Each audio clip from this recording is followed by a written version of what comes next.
भगवान भोलेनाथ की जय।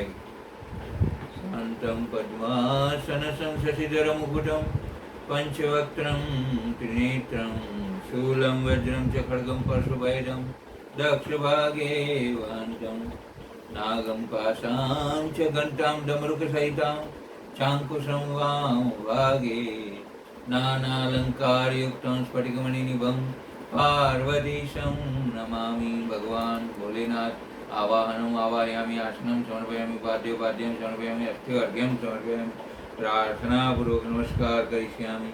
हे भगवान, આપ વ્યાસપીઠ પર બિરાજમાન થાઓ અને અમને આગળની કથાનું પ્રેરણા આપો। નાગેન્દ્રહરાય ત્રિલોચનાય ભસ્માંગરાગાય મહેશ્વરાય નિત્યાય શુદ્ધાય દિગંબરાય तस्मै नकाराय नमः शिवाय। मंदाकिनी सलिलचंदन चर्चिताय नंदीश्वराय प्रमथनाथ महेश्वराय मंदार पुष्प बहुपुष्प सुपूजिताय तस्मै मकाराय नमः शिवाय। शिवाय गौरी वदनावृजुंड सूर्याय दक्षाध्वरनाशकाय श्रीनीलकण्ठाय वृषध्वजाय तस्मै शिकाराय नमः शिवाय। वसिष्ठकुम्भोद्भवगौतमाय मुनीन्द्रदेवार्चितशेखराय चन्द्रार्कवैश्वानरलोचनाय तस्मै वकाराय नमः शिवाय। यक्षस्वरूपाय जटाधराय पीनाकहस्ताय सनातनाय दिव्याय देवाय दिगंबराय तस्मै यकाराय नमः शिवाय। पंचाक्षरमिदं पुण्यं य पठेत् शिवसन्निधौ शिवलोकम् अवाप्नोति शिवेन सह मोदते। त्रिदलं त्रिगुणाकारं त्रिनेत्रं चतुरायुधं त्रिजन्मपापसंहारम् एकबिल्वं शिवार्पणमस्तु। नमः शिवाय नमः शिवाय। हर हर भोले नमः शिवाय नमः शिवाय नमः शिवाय। हर हर भोले नमः शिवाय। ગઈકાલે આપણે જે નારદજી અને બ્રહ્માનો સંવાદ ચાલી રહ્યો હતો ત્યાંથી આગળ વધીશું। ઇત્યુક્તામ સર્વદેવેશ્ચ કૃતા સંભોર્નિતિ પરા શિવાશ્ચ સાવરમ પ્રાપ્તા શૃણુ હ્યાદરતો મુનિ। બ્રહ્મા બોલ્યા, સર્વદેવોએ કરેલી શંભુની સ્થિતિ તમે સાંભળી। હવે સતીએ જે વરદાન શિવ પાસેથી મેળવ્યું હતું તે હું કહું છું, શાંતિથી સાંભળો। મહાદેવે સતીને કહ્યું, હે દક્ષ પુત્રી, હું તારા આ નંદવ્રતથી ઘણો પ્રસન્ન થયો છું, માટે તું માગ। ત્યારે સતીએ લજ્જાનો ત્યાગ કરી વર આપનાર ભોળાનાથ, મેં જે ઈચ્છ્યું છે તે વરદાન મને આપો એવી માગણી કરી। શિવજીએ જાણ્યું કે સતી પોતાની માગણી સ્પષ્ટતાથી કહેતા સંકોચ અનુભવે છે, એટલે પોતે જ કહેવા લાગ્યા, દેવી, તમે મારા પત્ની થાઓ। આ સાંભળી સતીના આનંદનો પાર રહ્યો નહીં। તેમણે કહ્યું, હે દેવેશ્વર, આપ હવે મારા પિતાને મળી હકીકત કહી વૈવાહિક વિધિથી મારું પાણી ગ્રહણ કરો। મહેશ્વરે સતી તરફ પ્રેમાળ દ્રષ્ટિ કરી કહ્યું, પ્રિયે, તમારા કહેવા પ્રમાણે થશે। ત્યાર પછી બ્રહ્મા કહેવા લાગ્યા, હે મુનિઓ, તમે જાણો છો કે પૂર્વે સદાશિવની માયાથી મોહવશ થઈ હું મારી જ પુત્રી સંધ્યા પ્રત્યે વિકારયુક્ત થયો હતો। અહીં વાચક વૃંદે સમજવાની જરૂર છે કે પુરાણ કથામાં એવો ઉલ્લેખ છે કે પ્રજાપતિ બ્રહ્મા પોતાની પુત્રીને જોઈ તેના પર મોહિત થયા. મુગલી બની ભાગી છૂટતી દીકરી પાછળ મૃગ બની નિર્લજ્જ રીતે દોડ્યા. પરંતુ આપણે વિચારવું જોઈએ કે દેવ જેવી દીકરી માટે કામાંદ બની બ્રહ્મા નિર્લજ્જ બને ખરા? માયામ તુ પ્રકૃતિ વિદ્યાત માયિનમ તુ મહેશ્વરમ. પ્રજાપતિ દુહિતા વિશેના વૈદિક રહસ્યને સમજ્યા વિના તેને અશ્લીલ કહી દેવું કે લખી નાખવું તે યોગ્ય નથી જ. વિશ્વના પ્રાચીનતમ ધર્મગ્રંથ વેદની આ કથા તો અત્યંત રહસ્યપૂર્ણ છે. પ્રજાપતિ દુહિતાની કથા વેદ, પુરાણ, ભાગવત વગેરે માન્ય પવિત્ર ધર્મગ્રંથોમાં ઉપલબ્ધ છે. વિશ્વ સૃષ્ટા બ્રહ્માને ભગવાન કહ્યા છે, જેમનામાં પૂરેપૂરા જ્ઞાન, વૈરાગ્ય, યશ, શ્રી, ઐશ્વર્ય અને વીર્ય આ 6 ગુણો વિદ્યમાન છે તેને ભગવાન કહે છે. આવા આધ્યાત્મિક ઉચ્ચ સ્થિતિ સંપન્ન પ્રભુ પોતાની પુત્રીમાં મોહ પામી કામાંદ બની તેની પાછળ દોડે તેવી કલ્પના કરવી પાપ કાર્ય છે. સાચી વાત તો એ છે કે આ કથા એક રૂપક છે. તે વેદ અને ઋગ્વેદમાં વર્ણવેલી છે. અહીં બ્રહ્માને સૂર્ય અને તેમની પુત્રીને દીવ કે ઉષા કહ્યા છે. શ્રીમદ ભાગવતમાં વાચમ દુહિતરમ તન્વી કહીને પ્રજાપતિની પુત્રીને વાચા કહી છે. મત્સ્ય પુરાણમાં તેને શતરૂપા સાવિત્રી કહીને વર્ણવી છે. ચોથો વેદ અથર્વવેદ માં સભા ચ માં કહી આ કથાનું રહસ્ય સરળ રીતે પ્રગટ કર્યું છે, જે આ પ્રમાણે છે. પ્રજાપતિ પ્રજાનું પાલન કરનાર રાજાએ સ્વામ દુહિતર પોતાની કન્યા જેવી લોકસભા પર વાંકી દ્રષ્ટિ કરી. તે જોઈ તામ રોહિતમ ભૂતામ લોકસભા ક્રોધથી લાલચોળ થઈ ત્યારે તેણે એટલે બ્રહ્માએ તેના લોકસભા પર આક્રમણ કર્યું. આ બધું ભૂદેવોએ નજરે નિહાળ્યું. તેઓને લાગ્યું કે રાજા આગહ પાપ કરે છે. આ પાપ 2 પ્રકારના હતા. અતિસંગ એટલે કે પ્રતિજ્ઞા વિરુદ્ધનું આચરણ કરવું, પોતાની દુહિતા પુત્રી જેવી લોકસભા પર આક્રમણ કરવું. રાજા પર આ બંને આરોપ મૂકવામાં આવ્યા. પછી ભૂદેવો એકમત થયા, એક વિચારના થયા, એટલે કે રુદ્ર ઉત્પન્ન થયો. આ ભયંકર રુદ્રદેવે શસ્ત્રથી તે રાજાને વિદ્ધ યાને ઘાયલ કર્યો. તે હતવીર્ય રાજાને સ્થાને સ્થાનપતિ બેસાડવામાં આવ્યો. હવે આપણે આ વેદ કથાનું તાત્પર્ય નવીન સમજી શક્યા છીએ.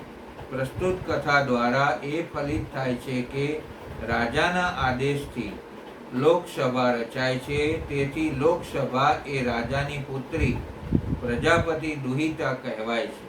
તો પણ રાજા તેને પોતાની પુત્રી સ્ત્રી તરીકે પોતાનો અધિકાર તળે દાબી ન શકે. જો રાજા તેમ કરે તો તે પાપ કર્મના દંડરૂપે રાજપદનું પ્રજા છીનવી લેશે. વૈદિક કાળમાં રાજાની સત્તા પર લોકમતનો જબરો પ્રભાવ હતો. એ રહસ્ય આ કથામાં સ્પષ્ટ કરવામાં આવ્યું છે. નક્ષત્ર વિજ્ઞાનના કેટલાક ગ્રંથોમાં પણ આ કથા છે, કિંતુ તેનું અર્થઘટન વિજ્ઞાનની દ્રષ્ટિએ થયેલું છે.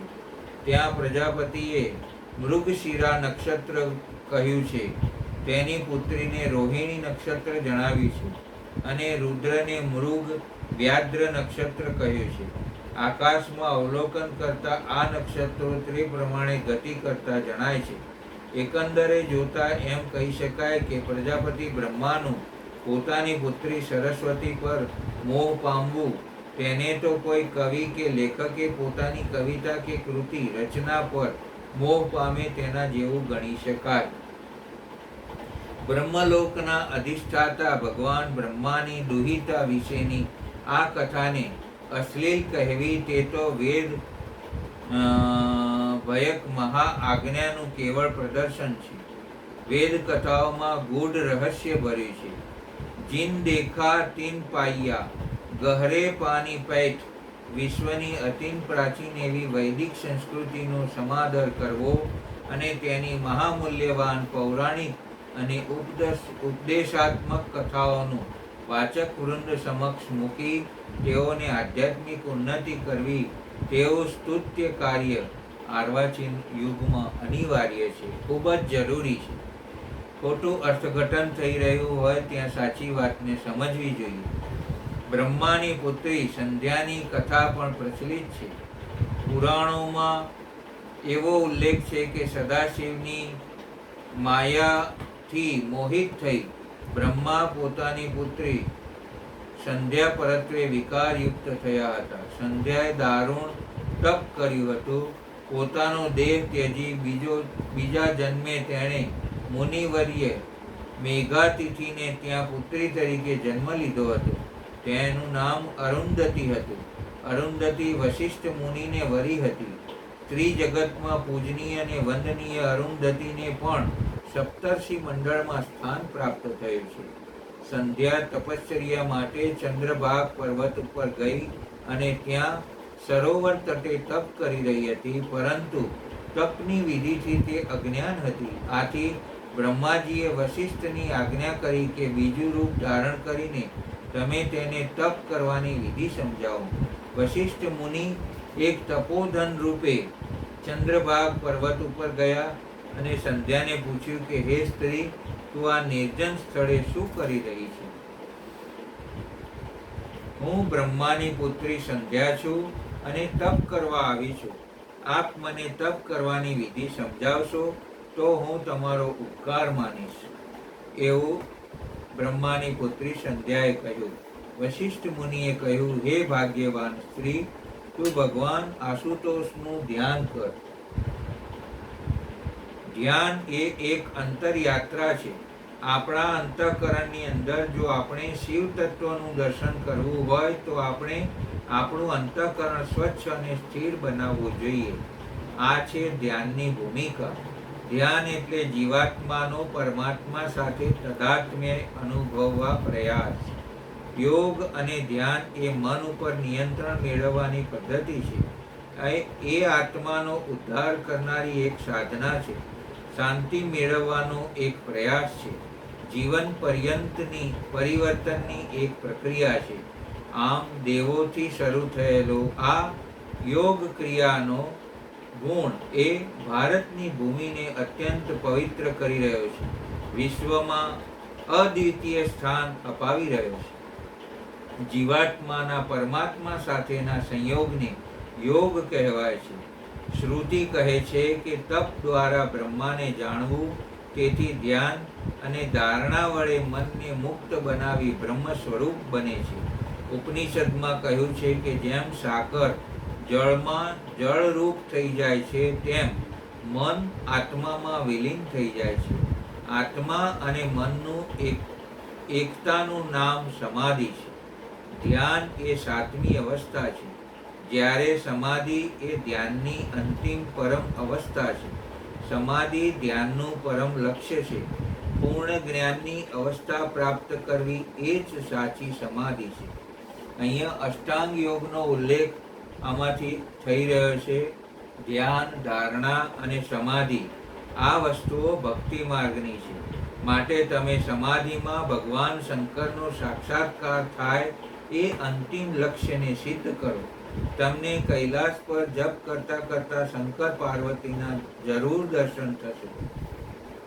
આધ્યાત્મિક જીવન એટલે આત્મપૂર્તિની કળા. પોતાના અજ્ઞાન આવરણોને કોતરી કાઢીને અંદરના સત્યમ શિવમ સુંદરમના સ્વરૂપને પ્રગટ કરવું એટલે આધ્યાત્મિક જીવન. કેટલાક સાધકને તપશ્ચર્યા દરમિયાન આ દર્શન સૌમ્ય સ્વરૂપમાં, ક્યારેક વિરાટ કે ક્યારેક ભયાનક સ્વરૂપમાં પણ થાય છે. કેટલાક સાધકોને ભગવાન શંકર રુદ્ર સ્વરૂપે સ્મશાનમાં અઘોર રૂપમાં દેખાય છે. સાધકોએ યાદ રાખવું જોઈએ કે ભગવાન શ્રી કૃષ્ણે અર્જુનને ભયંકર વિરાટ સ્વરૂપના દર્શન કરાવ્યા હતા. એટલે કોઈ વાર આવા ભયંકર સ્વરૂપમાં દર્શન તપ દરમિયાન થાય ત્યારે સાધકોને પોતાનું આત્મબળ મજબૂત કરવાની તક સાંભળે છે. ગીતામાં શ્રી કૃષ્ણએ કહ્યું છે, ધ્યાનની એવી અવસ્થા આવે છે કે જ્યારે ન કિંચિત અપી ચિંતયેત, એટલે કે કોઈ પણ બાબતનો વિચાર કરવો હોતો નથી કે કોઈ પણ બાબતનો વિચાર આવતો નથી. નિર્વિચાર ધ્યાન એ સાધનાનું પરમ લક્ષ્ય છે. પ્રત્યેક આત્મા અપ્રગટ રૂપે પરમાત્મા છે. હું સ્થૂળ સૂક્ષ્મ દેહ નથી, પરંતુ ચેતન સ્વરૂપ છું. આવી વૃત્તિ કેળવી સ્થિરતા પ્રાપ્ત કરવી એને ધ્યાન કહેવામાં આવે છે. તપ દરમિયાન ધ્યાનનું લક્ષ્ય આત્મા અને પર આત્માનું મિલન છે. પૂર્ણ શ્રદ્ધા અને દ્રઢ વિશ્વાસથી માત્ર લક્ષ્ય પર દ્રષ્ટિ સ્થિર કરવી અને એકાગ્રતા કેળવવી તે ધ્યાન છે. મોક્ષ પ્રાપ્તિ માટે ધ્યાન જ એક રાજમાર્ગ છે. ધ્યાન સર્વ દુઃખોને અને દર્દોને મટાડે છે અને એકતાનું દર્શન કરાવે છે. શ્રદ્ધા, ભક્તિ, ધ્યાન અને યોગ એ ચાર મુમુક્ષુ માણસની મુક્તિનો ઉપાય છે એમ વેદ કહે છે. જે આને વળગી રહે, એનું ચિંતન મનન કરે અને અજ્ઞાનને ઉપજેલા દેહ બંધનોથી મુક્તિ મેળવે છે. અજ્ઞાનને કારણે ઊભા થયેલા દુઃખોમાંથી પોતાની જાતને ઉગારી લેવી એ જ મોક્ષ. ધ્યાન દરમિયાન ઘાત સંકલ્પ થાય તે સ્વાભાવિક છે. સંકલ્પ વિકલાત્મક શક્તિ એટલે મન, ધ્યાન એટલે એકાગ્રતા એ લક્ષ્યતા. ભક્તિ અને શ્રદ્ધાની ભૂમિકા વિના ધ્યાન થઈ શકતું નથી. સર્જન વિસર્જન એ મનનું કાર્ય છે. માટે સાચી શાંતિ, સાચું સુખ અને સાચો આનંદ પ્રાપ્ત કરવા મનની સ્થિરતા અને એકાગ્રતા એ અમોઘ શાસ્ત્ર છે, અમોઘ સાધન છે. માટે ધ્યાન એ મનને મહાન અને શક્તિશાળી બનાવવાનું સાધન છે. હે ભાગ્યશાળી સ્ત્રી, માટે તું વનમાં શંભુનું ધ્યાન કર. તે મહાશ્રેષ્ઠ તેજરૂપ, મહાતપરૂપ અને આરાધવા યોગ્ય છે. તું નિરંતર ઓમ નમઃ શંકરાય ઓમ મંત્રનો જપ કરજે. સ્નાન વિધિથી પરવાર્યા પછી જ શિવ પૂજન કરજે અને માત્ર જલાહાર કરજે. આને મૌન તપસ્યા કહે છે. હે દેવી, હવે તું મેં કહ્યું તે અનુસાર એકાગ્ર ચિત્તે ભગવાન શંકરનું ચિંતન, મનન અને ધ્યાન કર, જેથી કરુણા નિધાન શંભુ અને સર્વ ઈચ્છિત વસ્તુઓ આપશે. આ પ્રકારે સંધ્યાને તપ તથા ધ્યાનની વિધિ વિસ્તારપૂર્વક સમજાવીને વશિષ્ઠ મુનિ અંતર ધ્યાન થઈ ગયા. વશિષ્ઠ મુનિએ તપોધન રૂપે જે આવેલા હતા એ દર્શાવેલ વિધિ અનુસાર ઓમ નમઃ શંકરાય ઓમ એ મંત્ર દ્વારા સંધ્યાએ શિવ પૂજનની શુભ શરૂઆત કરી દીધી. સંધ્યાના કઠોર તપથી શિવજી પ્રસન્ન થયા અને તેને દર્શન આપ્યું. પોતે જે સ્વરૂપે શિવજીનું ધ્યાન ધરતી તે સ્વરૂપે જ સાક્ષાત દર્શન થયા. સંધ્યાએ સ્તુતિ કરી. મહિમ્ન વામ તે પરમ વિદુષો પદ્મ સદસી સ્તુતિર્બ્રહ્માદીનામપી તદવસન્ના સ્ત્વયી ગિર અથાવાચ્ય સર્વસ્વમતિ પરિણામાવધિ ગૃણા મમોચ્યેશ સ્તોત્રે હર નિરપવાદ પરિકર. હે પ્રભુ, આપનો સંપૂર્ણ મહિમા હું જાણતી નથી. બ્રહ્મા, વિષ્ણુ વગેરે દેવોની વાણી પણ આપના ગુણોનો પાર પામી શકતી નથી. સૌ કોઈ પોતપોતાની બુદ્ધિની મર્યાદા અનુસાર સ્તુતિ કરે છે. આવા સ્તુતિ કરનારાઓના પ્રયત્નો અયોગ્ય નથી જ. તેથી હું પણ આપની સ્તુતિ કરવા પ્રયત્ન કરું છું, તો તેનો સ્વીકાર કરવા કૃપા કરશો. ભગવાન શંકરે સંધ્યાની સ્તુતિથી પ્રસન્ન થઈ વરદાન માગવા કહ્યું. સંધ્યાએ કહ્યું, હે મહેશ્વર, જો આપ મારા પર પ્રસન્ન થયા હોય તો એવું વરદાન માગું છું કે તરત જન્મેલા પ્રાણીઓને કામદેવ મોહિત ન કરી શકે. મને તુરત જ જન્મેલીને વીત્યું તેવું કોઈને ન વીતે. શિવજીએ કહ્યું, સંધ્યા, તારા સઘળા પાપો બળીને ભસ્મ થઈ ગયા છે. તું અપૂર્વ તપ ધ્યાનથી શુદ્ધ થઈ છે. હું તને વરદાન આપું છું કે પ્રાણી માત્રની ઉંમર અનુસાર 4 અવસ્થા થશે: બાલ્યાવસ્થા, કુમારાવસ્થા, યુવાવસ્થા અને વૃદ્ધાવસ્થા. જ્યારે યૌવન કાળમાં પ્રાપ્ત થશે ત્યારે પ્રાણીને કામ વાસના થશે. કોઈ વખત કુમારાવસ્થાના અંતમાં પણ તે સકામ બની શકે છે. હે સંધ્યા, તારી બીજી ઈચ્છાથી પણ હું જ્ઞાત છું. તે અગ્નિમાં આત્મવિલોપન કરવા પ્રતિજ્ઞા કરી છે. માટે તું મેઘાતિથિ મુનિના યજ્ઞમાં પ્રજ્વલિત અગ્નિમાં પ્રવેશ પામ્યા પછી તે જ મુનિની પુત્રી થઈશ. તને તારો ઈચ્છિત પતિ મળશે. એમ કહી શંકર અંતર્ધ્યાન થયા. ત્યાર પછી સંધ્યાએ અગ્નિકુંડમાં પ્રવેશ કર્યો અને યજ્ઞકુંડમાંથી બાલિકા રૂપે તે પ્રગટ થઈ. મેઘાતિથિ મુનિએ તેને પુત્રી તરીકે સ્વીકારી લીધી. આ પુત્રીનું નામ અરુંધતી થયું. તે ધર્મ કાર્યને કદી રોકતી નહીં, તેની અરુંધતી કહેવાઈ. ઉંમરલાયક થતાં વશિષ્ઠ મુનિ સાથે લગ્ન ગ્રંથિથી જોડાઈ. સંધ્યાએ કરેલ તપનું અને શિવજીને આપેલા વરદાનનું વર્ણન સાંભળી નારદજી હર્ષ વિભોર બની બ્રહ્માને કહેવા લાગ્યા, હે પિતામહ, તમે શિવ ભક્તિ વધારનાર સુંદર કથા કહી સંભળાવી. હવે શિવજીનું કોઈ ઉત્તમ ચરિત્ર કહી સંભળાવો. હે નારદ, હસ્તિનાપુરમાં રાજા શાંતનુને ભીષ્મ નામે પરાક્રમી પુત્ર હતો. ભીષ્મે પોતાના પુનઃ પરણવા માટે આજીવન લગ્ન ગ્રંથિથી ન જોડાવા પ્રતિજ્ઞા લીધી હતી.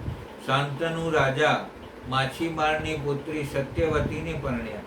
તેના 2 પુત્રો થયા, ચિત્રાંગદ અને વિચિત્રવીર્ય. ચિત્રાંગદ નિસંતાન ગુજરી ગયો. ભીષ્મ વિચિત્રવીર્યને પરણાવવા માટે કાશીરાજની પુત્રીઓને સ્વયંવરમાં ગયા અને અંબા, અંબિકા અને અંબાલિકા હરણ કરી લાવ્યા. અંબાને સાલ્વ પાસે મોકલી દીધી અને બીજી 2 બહેનોને વિચિત્રવીર્ય સાથે પરણાવી. સાલ્વ રાજાએ અંબાને સ્વીકારી નહીં, કારણ તેનું અપહરણ કરવામાં આવ્યું હતું. અંબાએ પરશુરામનું શરણ લીધું. તેમણે અંબાને પરણવા ભીષ્મને સમજાવ્યા, પણ તેમણે પ્રતિજ્ઞા લીધી હતી તેથી ના કહી. ત્યાર પછી અંબાએ હિમાલયમાં શિવજીનું કઠોર તપ આરંભ્યું. શિવજીએ પ્રસન્ન થઈ વરદાન માગવા કહ્યું. અંબાએ ભીષ્મ પર વેર લેવા વરદાન માગ્યું. અંબા બીજા જન્મે દ્રુપદ રાજાને ત્યાં પુત્રી તરીકે અવતરી. તેનું નામ શિખંડીની રાખ્યું. શિવજીના બળે તે પુત્ર રૂપે બની અને શિખંડી તરીકે મહાભારતના યુદ્ધમાં અર્જુનની સાનિધ્યમાં રહી તેણે ભીષ્મનો વધ કરાવ્યો. બ્રહ્માએ દક્ષ વગેરે પ્રજાપતિઓએ કહ્યું કે કોઈ એવો ઉપાય કરો કે જેથી શિવજી પોતે કોઈ સ્ત્રીને ગ્રહણ કરે. આ વાર્તાલાપ ચાલી રહ્યો હતો તે દરમિયાન કામદેવ ત્યાં ઉપસ્થિત હતા. બ્રહ્માએ કામદેવની પ્રશંસા કરતા કહ્યું, હે કામદેવ, તમારી અર્ધાંગના રતિ સાથે કેવો કમનીય લાગે છે. તમારી જોડી સમગ્ર વિશ્વમાં અજોડ રહેશે. સૌ કોઈ તમને વિશ્વકેતુ કહેશે. મારે તમારું એક અગત્યનું કામ છે. તું જગતના કલ્યાણ માટે મહાદેવજીને મોહિત કર. તારા સિવાય બીજા કોઈથી આ કામ થવું મુશ્કેલ છે. કામદેવે કહ્યું, હે પ્રભુ, આપની આજ્ઞા મને શિરોમાન્ય છે, પરંતુ મારું અમોઘ શસ્ત્ર તો સ્ત્રી છે. હું શંકરને મોહ પમાડું તેવી કોઈ સ્ત્રી મને બતાવો. બ્રહ્માએ તે વખતે વિચારમાં ગરકાવ થઈ ગયા. તે વખતે તેમના મુખમાંથી નિશ્વાસ નીકળ્યો અને તેમાંથી એક દેદીપ્યમાન પુરુષ ઉત્પન્ન થયો. બ્રહ્માએ કહ્યું, કામદેવ, આ પુરુષ વસંત તમારો મિત્ર બનીને તમને સહાય કરશે. તેને જોઈ શીતળ પવન વાશે અને જાણે કે વસંત ખીલી હોય તેમ વૃક્ષ, લતાઓ વગેરે પુષ્પોથી લચી પડશે. તેનું નામ વસંત છે. તમે બંને જઈને તમારા કાર્યનો આરંભ કરો અને હું શિવજીને યોગ્ય સ્ત્રીનો પ્રબંધ કરું છું. કામદેવ રતિ અને વસંત સાથે શંકર સમીપ ગયો. શંકર સમાધિમાં તલ્લીન હતા ત્યારે કામદેવે પોતાના પ્રભાવ વ્યક્ત કરવાની શરૂઆત કરી. મિત્ર વસંતની સહાયથી શીતળ, સુગંધી અને મોહકારક વાયુ ફૂંકાવા લાગ્યો. કામદેવે પોતાના 5 બાણો ચલાવ્યા તેથી પ્રાણી સૃષ્ટિ મોહને વશ થઈ વસંત ઋતુના પ્રભાવના લીધે વેલીઓ પણ વૃક્ષને વીંટળાઈ ગઈ, પણ શંકર તો મોહિત થયા જ નહીં. કામદેવે પાછા ફરીને સઘળી હકીકત બ્રહ્માને કહી સંભળાવી. હે બ્રહ્મા, શંકર નિર્વિકાર છે, માટે અન્ય કોઈ ઉપાય કરો. આમ કહીને કામદેવ શિવજીનું સ્મરણ કરી રતિ સાથે પોતાના નિવાસ સ્થાને ગયો. ઇત્યુક્ત્વા સપરિવારો યવયો કામસ્વમાશ્રમમ. તે સમયે બ્રહ્મા શાંત રહીને શિવજીનું સ્મરણ કરવા લાગ્યા. એટલે નારદે પૂછ્યું કે હે પિતામહ, ત્યાર પછી શી ઘટના ઘટી તે કહેવા કૃપા કરો. બ્રહ્મા બોલ્યા, કામદેવ દ્વારા મારો મનોરથ પરિપૂર્ણ ન થયો, તેથી મારું અભિમાન ઓગળી ગયું. હવે નિર્વિકાર અને જીતેન્દ્રિય શિવજી સ્ત્રીને ગ્રહણ કરે તેવો ઉપાય શોધવાનો રહ્યો. તેથી મેં વિષ્ણુની સ્તુતિ કરી. હે વિષ્ણુ, હવે તો શંકર કોઈ સ્ત્રીનો સ્વીકાર કરે તો મને શાંતિ થાય, માટે તેનો કોઈ ઉપાય બતાવો. હે બ્રહ્મા, તમે સમગ્ર સૃષ્ટિના રચયિતા છો. વેદ વક્તા હોવા છતાં આવી મૂળ મતિવાળા કેમ થયા છો? શું તમે શિવનું તાત્વિક રૂપ ભૂલી ગયા? વિષ્ણુએ કહ્યું, શિવ જ ઉત્પત્તિ, સ્થિતિ અને લયના કર્તા છે. તેઓ સર્વથી પરબ્રહ્મ, પરમેશ્વર, નિર્ગુણ અને નિત્ય છે. તેઓ અદ્વિતીય, અવિનાશી, અનંત ગુણોથી પર, નિષ્પૃહ, આત્મામાં રમનારા, યોગી અને સર્વના સ્વામી છે. ખુદ મને, તમને અને રુદ્રને ઉત્પન્ન કરનાર પણ શિવજી પોતે જ છે. માટે તમે ખોટા વિચાર ત્યજીને શિવને શરણે થાઓ.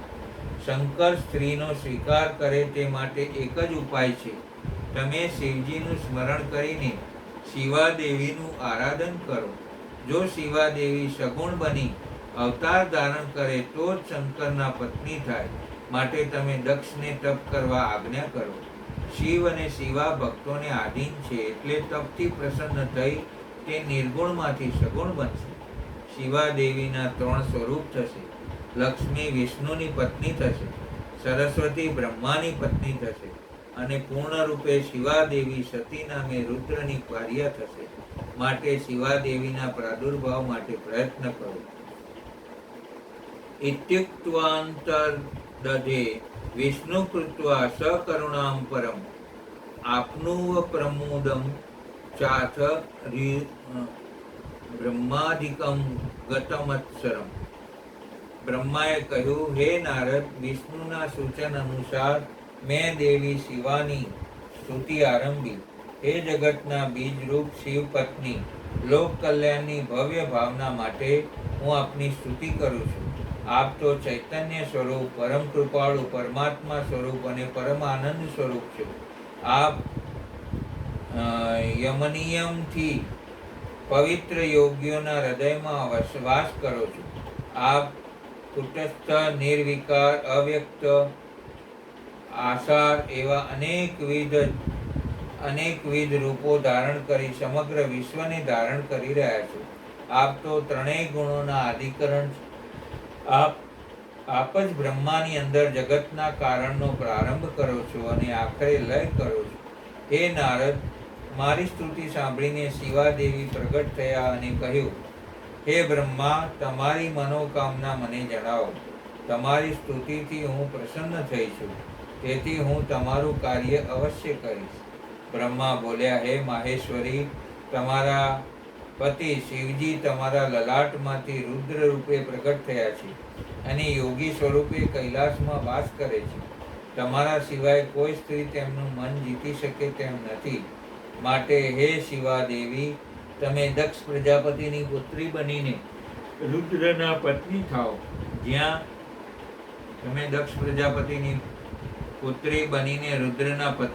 જ્યાં સુધી શંકર સ્ત્રીનો સ્વીકાર કરે નહીં ત્યાં સુધી જગતનું કલ્યાણ અસંભવિત છે.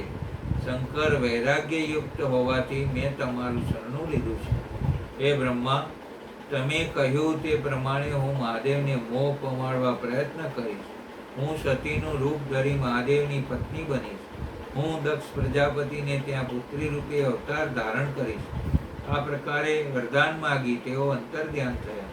સૂત મુનિએ કહ્યું, હે મુનિઓ, શિવાદેવીની સ્તુતિ દ્વારા પ્રસન્ન કરી તેમની પાસેથી વરદાન લઈ બ્રહ્મા ગયા.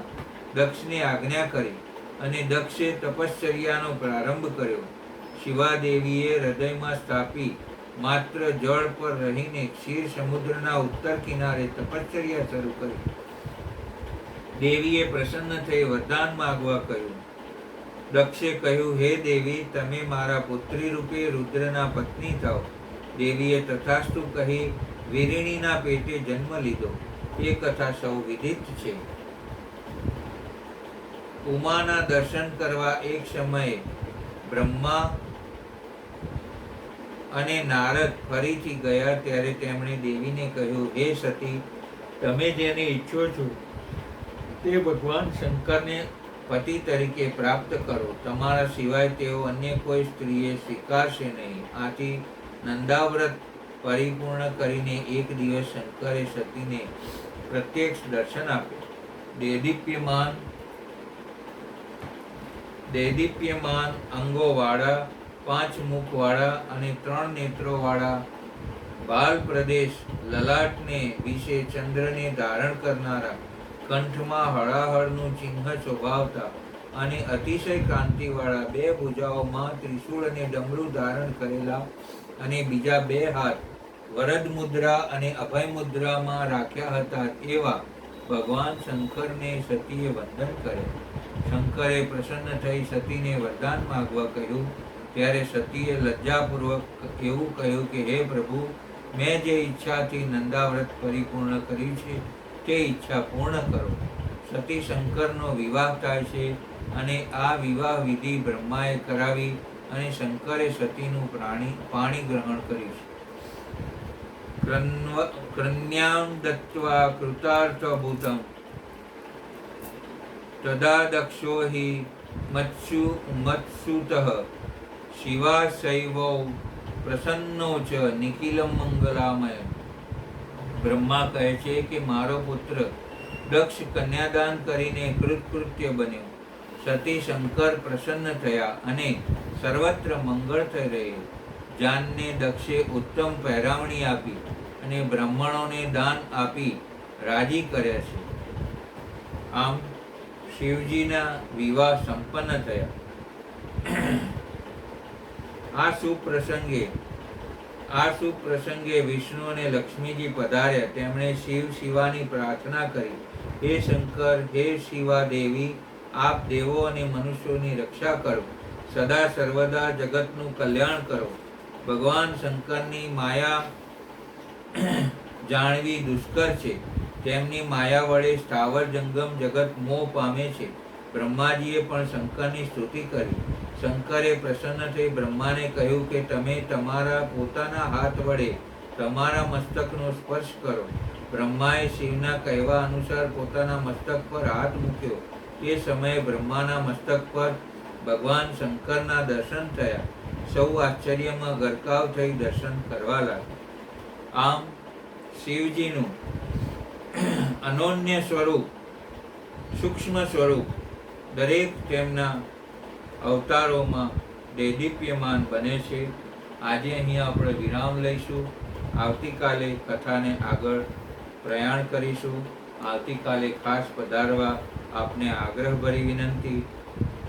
નમઃ શિવાય, નમઃ શિવાય, હર હર બોલે નમઃ શિવાય. વિશ્વેશ્વરાય શિવ વિશ્વેશ્વરાય, હર હર બોલે નમઃ શિવાય. નમઃ શિવાય, નમઃ શિવાય, હર હર બોલે નમઃ શિવાય. ભોલેનાથ કી જય. મિત્રો, કથા એટલા માટે આપણે વાંચન કરીએ છીએ, ચિંતન મનન કરીએ છીએ, કારણ કે ભૌતિક યુગમાં આપ દોડાદોડીમાં આપ સમય ના ફાળવી શકતા હોય, ઉપવાસ ના કરી શકતા હોય, છતાંય પણ આપનો અંતરાત્મા કંઈક શિવ કાર્ય કરવા માટે થનગનતો હોય તો આ એપિસોડ આપ વાંચન કરશો, નિવૃત્તિની પળોમાં એનું શ્રવણ કરશો મનન કરશો, સાંભળશો તો પણ શ્રાવણ માસ કર્યા જેટલું પુણ્ય મળશે એવી પ્રભુ પ્રાર્થના કરી વિરામ લઈએ.